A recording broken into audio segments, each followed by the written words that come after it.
नमस्कार, जय जय राम, जय सिया राम। मेरे प्यारे सभी दर्शकों, आज किसी वीडियो में एक बहन का बहुत ही जबरदस्त दर्द भरी कहानी में लेकर गए। आखिर रक्षाबंधन तो मनाया ही जाता है, लेकिन रक्षाबंधन के दिन ही पिछले साल बिहार के एक छोटे से जिले की घटना है और वाकई आपके दिल को दहला देगी जब आप इस कहानी के इस किस्से के अंत तक बने रहेंगे। आप इसे हल्के में मत लीजिएगा, मजाक में मत लीजिएगा, कहीं यह घटना आपके साथ भी हो सकती है, इसलिए आप इस वीडियो के अंत तक अवश्य ही बने रहेंगे। तो बस देरी किस चीज़ के, चलो ना इस वाक्य को हम लोग शुरू ही करते थे। ये बात बिहार के एक छोटे से जिले की है। वहाँ पर जो एक बहुत गरीब परिवार में एक छोटी सी बच्ची पैदा होती है, लेकिन उसके माँ बाप इतने गरीब थे कि वह अपने बच्ची का पालन पोषण नहीं सही से कर पाते थे। लेकिन उस बच्ची के जो मामा और मामी थे, उनके यहाँ कोई औलाद नहीं थी, इसलिए मामा और मामी ने उस बच्ची को गोद ले लिया और अपनी बहन से जाकर के कहा कि बहन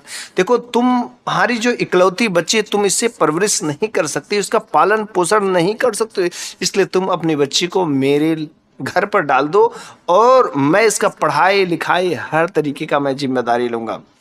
उसने कहा ठीक है भैया, कोई बात नहीं। फिर वह बच्ची अब तो अपने मामा के यहाँ चली जाती है, मामा के यहाँ रहती है, मामा के यहाँ पढ़ती है। वह जब बच्ची छोटी रहती है तो छोटे पर से बहुत ही होशियार रहती है। गरीब घर में भले ही पैदा हुई थी, लेकिन जब से वह मामा के घर पर आती है तो मामा के घर पर किसी चीज़ की, खाने पीने की कोई भी चीज़ की कमी नहीं थी।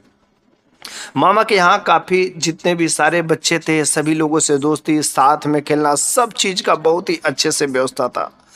मामा लोग उसके बहुत ही जानते थे, लेकिन प्यार जो खाने पीने से करते थे, पढ़ाई से, और जो गलत काम अगर कोई लगे तो वहाँ पर उसे डांट भी लगती थी, कभी कभी मार भी लगती थी। इसलिए वह बच्ची थोड़े थोड़े वह अपने मामा लोगों से डरा करती थी।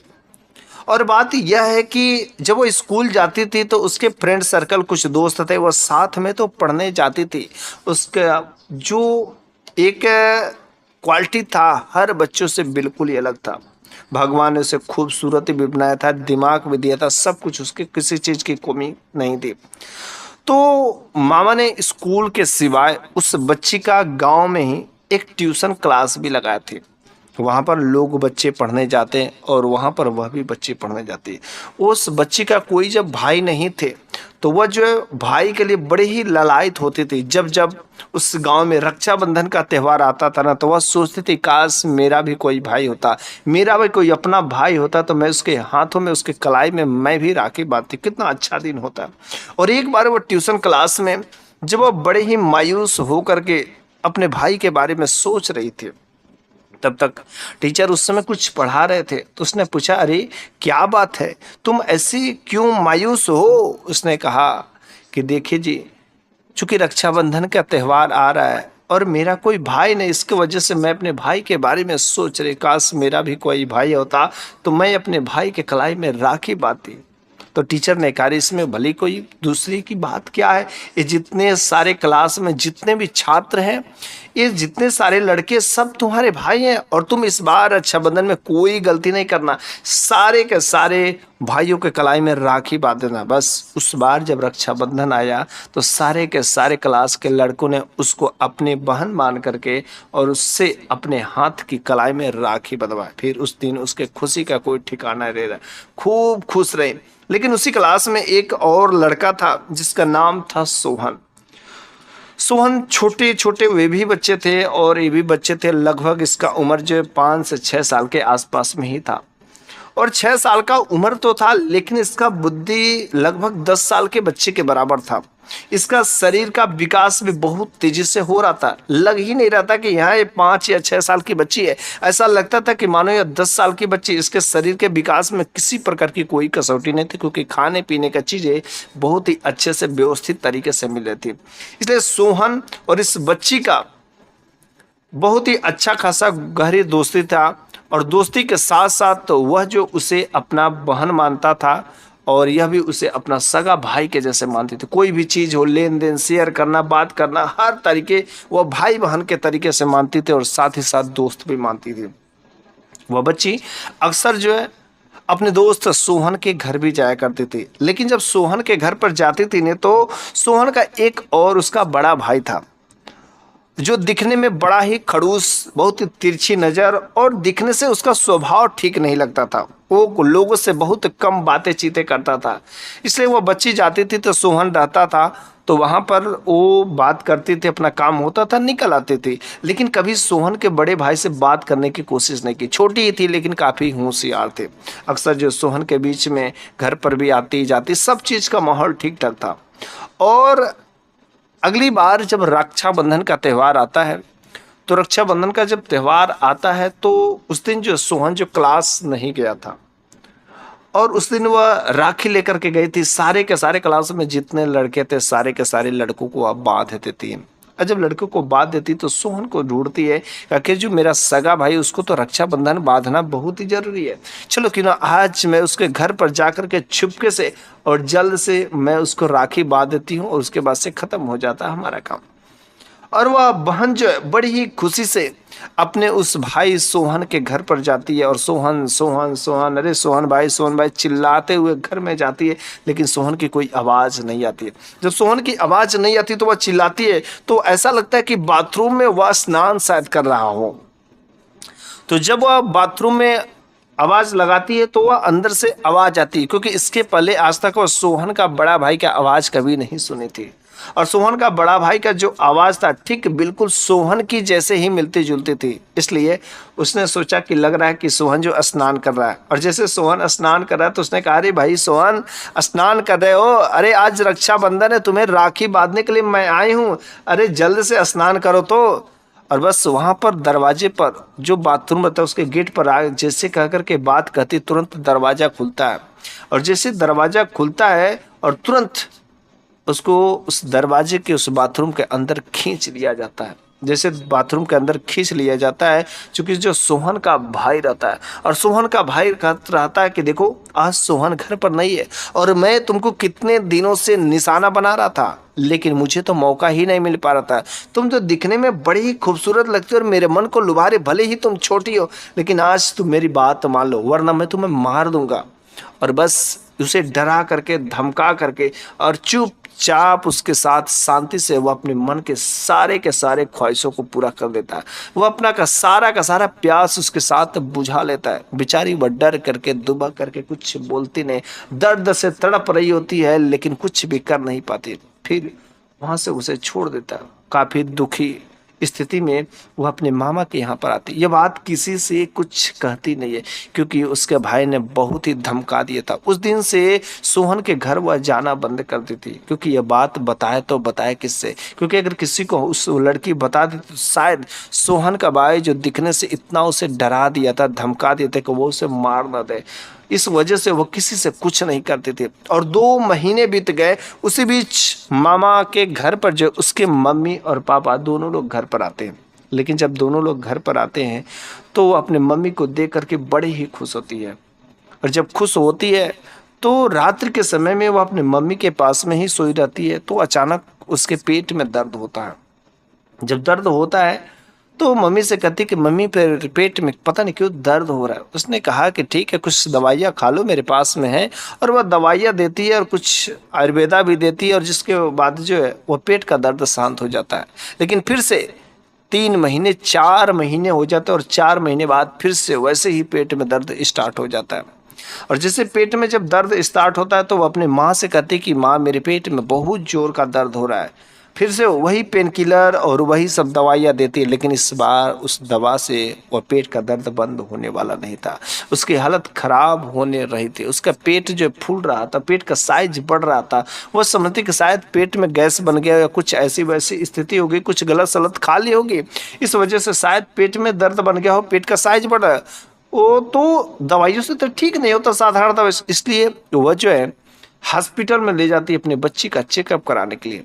जब वो माँ अपने बच्चे का हॉस्पिटल में ले जाती चेक कराने, तो डॉक्टर साहिबा ने कहा कि देखिए जी, इस बच्ची का तो अल्ट्रासाउंड करना पड़ेगा, और अल्ट्रासाउंड करने के बाद ही पता चल सकता है कि इसके पेट में गैस बना है, कि इसके पेट में कीड़े हैं, कि क्या है, ऐसी क्या स्थिति है कि जिसकी वजह से इस बच्चे का पेट इतना तेज से दर्द कर रहा है।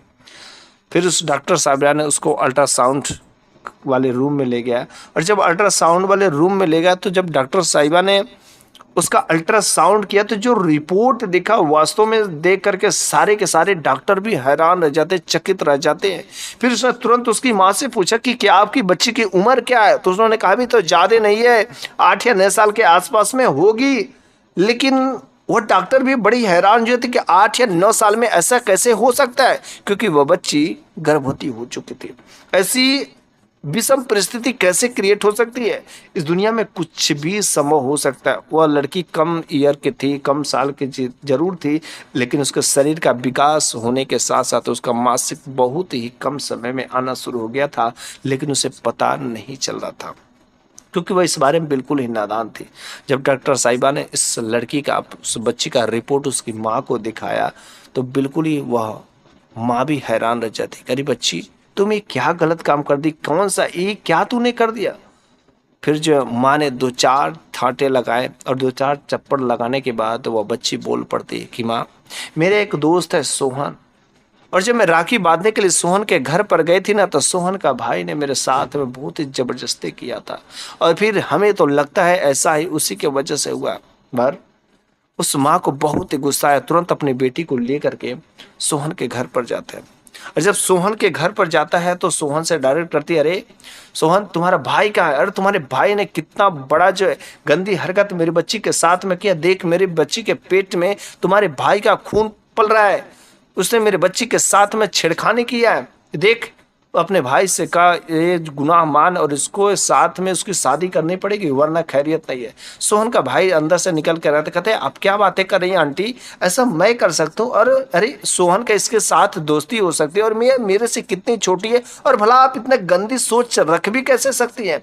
अरे मैं करना होता तो बहुत पहले कर दिया होता, लेकिन कितनी बार ये आती जाती रही। अरे मैंने ऐसा कहीं कुछ नहीं किया, इस जमाने में तो कुछ भलाई का चीज रहा ही नहीं गया। एक तो मेरे घर पर आती थी, मैं कभी कुछ नहीं बोलता था, और उल्टा ही मेरे भाई पर और मेरे पर ब्लेम। सोहन को भी बड़ा बुरा लगता है, क्योंकि भाई तो भाई होता, उसे रियलिटी पता ही नहीं था। सोहन भी भड़क जाता है और कहता कि मेरे भाई ऐसा बिल्कुल ही नहीं कर सकता। अरे जाओ, दोस्ती गई भाड़ में, आज के बाद तुम राखी मत बांधना, ऐसी वैसी चीजें बोल देता है। लेकिन सोहन को भी इसका हकीकत नहीं पता रहता है। फिर वह माँ जो अपनी बेटी को लेती है और शांति से घर पर चली आती है। जब शांति से घर पर चली आती है, बात किसी को बताती नहीं है। और एक दिन मामा के घर पर सारे के सारे लोग कहीं किसी शादी में चले गए थे। जब शादी में चले गए तो बड़े ही प्यार से उस बच्चे की माँ ने सोहन के घर पर कॉल किया, और सोहन के घर पर जब कॉल किया तो उसका भाई ने फ़ोन पिकअप किया, और फ़ोन उठाने के बाद बड़े ही प्यार से कहा कि देखो बेटा, मुझे अपने गलती की प्रायश्चित हो गई है, कि मुझे पता चल गया है कि आखिर मेरे बच्ची के साथ में कौन नाइंसाफ़ी किया। लेकिन बेटा, मैं तुमसे कुछ बात कहना चाहती हूँ कि जो फ़ोन पर बातें नहीं हो सकती। अगर तुम मेरे घर पर आ जाते तो बड़ी अच्छी बात हो गई। मैं तुमसे माफ़ी मांगना चाहती हूँ। सोहन का भाई बड़ा ही खुश होता है, और फिर वह बड़ी ही खुशी में वो जो उसके घर पर जाता है। लेकिन जब वो वहाँ पर जाता है तो वह माँ कहती है कि बेटा, आज यहाँ पर कोई नहीं है, और सच सच तू बता दे कि मेरी बेटी के साथ में वास्तव में तूने ही बदतमीजी किया है। वह कहता है कि अरे आंटी, मैं कितनी बार मैं आपसे बोलूं कि मैंने आपकी बेटी के साथ में ऐसा कोई गलत काम नहीं किया है। अरे आपकी बेटी के पेट में एक किसी दूसरे का खून पल रहा है, मेरा कोई नहीं है। हो सके तो आप चेक करवा लीजिए। लेकिन उस माँ के पास इतने सारे पैसे नहीं थे चेकअप कराने के लिए। वो कहती कि बेटा तू सही से बता, सच्ची बता दे, यहाँ पर कोई नहीं है, वरना, जैसे कहती कि वरना, तो कहता है कि वरना क्या कर दोगे तुम, मेरा क्या बिगाड़ लोगी? बार बार कितने दिनों से करे, अरे मैं बार बार बोलो कि मैंने नहीं किया, मैंने नहीं किया। हाँ, अगर मैंने किया ही होगा तो तुम क्या कर लोगे? वो कहती कि सच्ची तू बता, किया है कि नहीं किया है? वो कहता कि हाँ, मैंने तेरी बेटी के साथ में किया है। बोल अब तू क्या कर लेगी, तू मेरा क्या बिगाड़ लेगी? लेकिन इससे पहले वह माँ काफी होशियार थी। वो मोबाइल में एक टेप रिकॉर्डर था, उसको चालू करके रखी थी, और सारी के सारी बातें रिकॉर्ड हो रही थी। और वह भड़क करके कहता कि हाँ, मैंने तुम्हारी बच्ची के साथ में रेप किया है, मैंने बेइज्जती की है, मैंने नाइंसाफ़ी की है, मैंने गुनाह किया, बोल तू क्या कर लेगी? और ये सब बातें कह करके जैसे ही वह घर से बाहर तेजी से निकल रहा था, लेकिन उसकी माँ को दूसरा कुछ नहीं समझ आया। वह माँ तो समझती थी कि मेरी बेटी को न्याय मिलना चाहिए, क्योंकि उस माँ ने पुलिस में अगर केस की तो उसकी बच्ची का इज्जत उछलेगा। कुछ भी वह अपने फैसला खुद ही, क्योंकि वह उसका बेटी का न्याय उसे खुद ही देना था। और फिर उसे कुछ भी समझ नहीं आता है, और पास के ही टेबल में एक चाकू रखा हुआ था, और उस चाकू को तुरंत उठाती है और दौड़ करके उस लड़के के गर्दन पर तेजी से वार कर देती है। और जैसे तेजी से वार करती है, गर्दन की नस कट जाती है, वो लड़का वहीं पर तुरंत गिर जाता है और मर जाता है। यह हादसा देख करके उसकी माँ बिल्कुल ही अचंभित तो जरूर होती कि लड़का मर गया, और कहती कि वाह, मैंने तो आज इसको मार दिया, मेरी बेटी से जिंदगी बर्बाद किया था। वह बेटी भी कहती कि माँ, अरे आपने क्या किया, ये क्या कर दिया। तब तक वहां पर भगा भगा सोहन भी चला आता है कि मेरा भाई कहाँ गया, किस तरीके से। और वहां पर जब आता तो अपने भाई सोहन को देख करके बिल्कुल वह भी हैरान रह जाता, थक्का बक्का रह जाता है। तुरंत वह पुलिस को कॉल करता है, और कॉल करने के बाद जब पुलिस आती है तो उस बच्ची की माँ ने सारा का सारा गुनाह अपने खुद कबूल कर लिया। उसने कहा, हाँ मैंने इसको मारा है, लेकिन इसके पीछे साहब मैं कुछ सुनाना चाहते हो, आप लोग ध्यान से सुनिएगा। और उस लाउड स्पीकर को जब वो ऑन करती कि सारी के सारी बात सोहन को भी पता चल जाती है, फिर जो पुलिस वालों को भी, और जितने भी गांव वाले पतराते हैं सारे के सारे लोगों को पता चल जाती है। सोहन को भी भरोसा हो जाता, विश्वास हो जाता है कि इसकी मम्मी झूठ नहीं बोली थी। वो उससे माफ़ी मांगता है, लेकिन पुलिस वाले ने कहा, देखे हर कोई माँ अपनी बेटी का न्याय करना चाहती है, लेकिन आपने मर्डर किया है, इसलिए मर्डर के जुर्म में आपको गिरफ्तार करना ही पड़ेगा, और हम लोग सिफारिश करेंगे कि आपकी सज़ा कम से कम होगी।